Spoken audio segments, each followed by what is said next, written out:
इस वीडियो में हम डिस्कस करेंगे लिक्विडिटी पूल क्या है। तो लिक्विडिटी पूल जैसे स्टॉक्स में ऑर्डर बुक होती है, वैसे ही लिक्विडिटी पूल क्रिप्टो में होती है।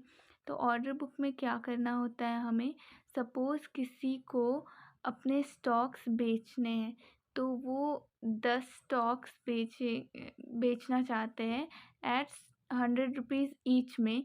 तो फिर उन्हें वेट करना होगा ऐसे बायर के लिए जो उन 10 स्टॉक्स को 100 रुपीज़ ईच में ख़रीदने के लिए रेडी है। तो यहाँ पे प्रॉब्लम ये होती है कि टाइम लगता है, वेट करना होता है, और ऐसे बायर के होंगे या नहीं होंगे उसके लिए वेट करना होता है, ठीक है। तो कभी कभी इसमें कुछ घंटे कुछ दिन भी लग जाती हैं।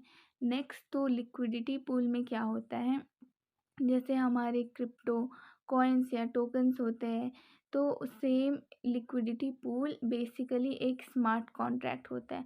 और स्मार्ट कॉन्ट्रैक्ट क्या है, आप ये मेरे दूसरे वीडियो में देख सकते हो, मैं लिंक में डिस्क्रिप्शन में लिंक डाल दूँगी। तो इसमें क्या होता है कि एक लिक्विडिटी पूल में हम लोग सपोज करते हैं कि दो दो एसेट है, इथीरियम और यूएसडीसी। तो ये स्टार्ट होते हैं 50-50 के रेशियो पे। तो सपोज़ मतलब वैल्यू में 50-50 होना चाहिए। तो एक यूएसडीसी की वैल्यू $1 ईच है, और एक इथीरियम ईथ $100 ईच है। तो टोटल यहाँ पे वैल्यू $1000 की हो रही है। यहाँ पे 10 ईथ रख रहे हैं हम, और यूएसडीसी में हम रख रहे हैं 1000 यूएसडीसी, ठीक है। मान लो आपके पास यूएसडीसी है और आपको ईथ चाहिए, तो आप कुछ यूएसडीसी इसमें डालोगे और उसके बदले आपको मिलेगी ईथ। आप उसके बदले यहाँ से ईथ मिल जाएगी आपको।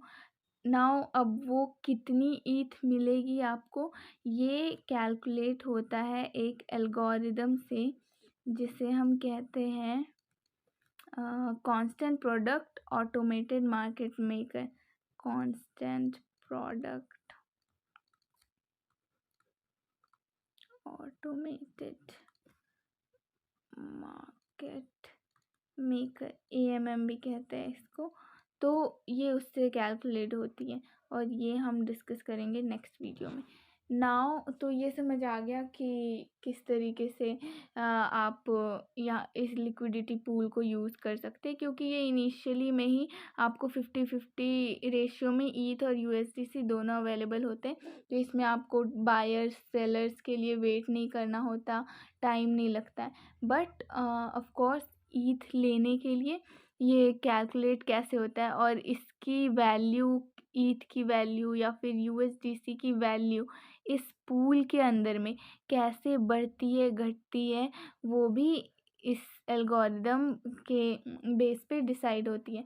नाउ बेसिकली ये सप्लाई डिमांड पे, सपोज़ कोई ईथ की बहुत ज़्यादा डिमांड है, तो और यूएसडीसी लोगों के पास है, तो बहुत सारे लोग आएंगे और यूएसडीसी इस पूल में डालेंगे और ईथ लेते जाएंगे। तो धीरे धीरे ईथ कम होते होते मान लो ईथ 3 ईथ पे आ गई, तो फिर ये 3 ईथ की वैल्यू बहुत ज़्यादा हो जाएगी, क्योंकि डिमांड ज़्यादा है बट सप्लाई कम है। और वहीं पे क्योंकि सबने यूएसडीसी डाला है, तो प्रोबेबली यूएसडीसी यहाँ पे सप्लाई यूएसडीसी की बढ़ जाएगी, ज़्यादा यूएसडीसी पूल के अंदर होगी, तो उस वजह से यूएसडीसी की वैल्यू डिक्रीज़ हो जाएगी इनसाइड द पूल।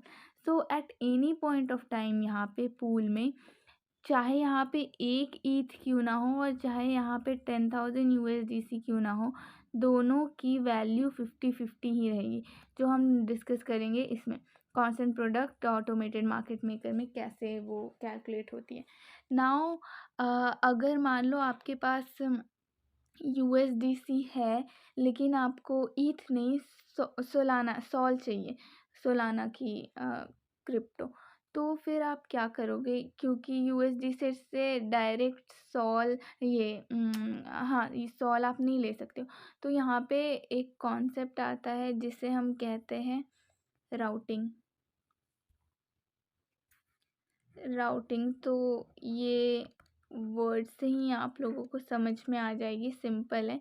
अगर यूएसडीसी है तो आप सिंपली पहले यूएसडीसी से ईथ लोगे, फिर ईथ से आप सॉल लोगे और फिर आपको वो सॉल मिल जाएगी। क्योंकि यहाँ पे एक लिक्विडिटी पूल में आप मान लो यूएसडीसी से लेके आपने यहाँ पे ईथ लिया, फिर इसी ईथ को लेके इस पूल पे गए और ईथ से आपको फिर सॉल मिल जाएगी यहाँ से। तो ये राउटिंग की कॉन्सेप्ट है। बाकी और फिर लिक्विडिटी पूल की एक एग्जांपल है यूनिस्वैप। नाउ इसमें जो लोग इस लिक्विडिटी पूल में जो इनिशियली ईथ और यूएसडीसी आई, वो कहाँ से आई? तो वो लिक्विडिटी प्रोवाइडर्स होते हैं जो कि इन्वेस्टर्स होते हैं, ठीक है। तो वो लोग क्यों अपने पैसे ऐसे पूल में रखेंगे? क्योंकि उन्हें मिलता है इसके बदले में फी। जब भी यहाँ पे कोई ट्रेड होगी, किसी को यूएसडीसी से ईथ चाहिए, ईथ से यूएसडीसी चाहिए, हर ट्रेड पे उन्हें कुछ परसेंट एज अ फी मिलती है। तो इसी वजह से लोग अपने एसेट्स को पूल्स में डालते हैं। सो लिक्विडिटी पूल के बारे में इतना काफ़ी है। आई होप आप लोगों को समझ में आई। अगर कुछ नहीं समझ में आया तो प्लीज़ डू कमेंट बिलो।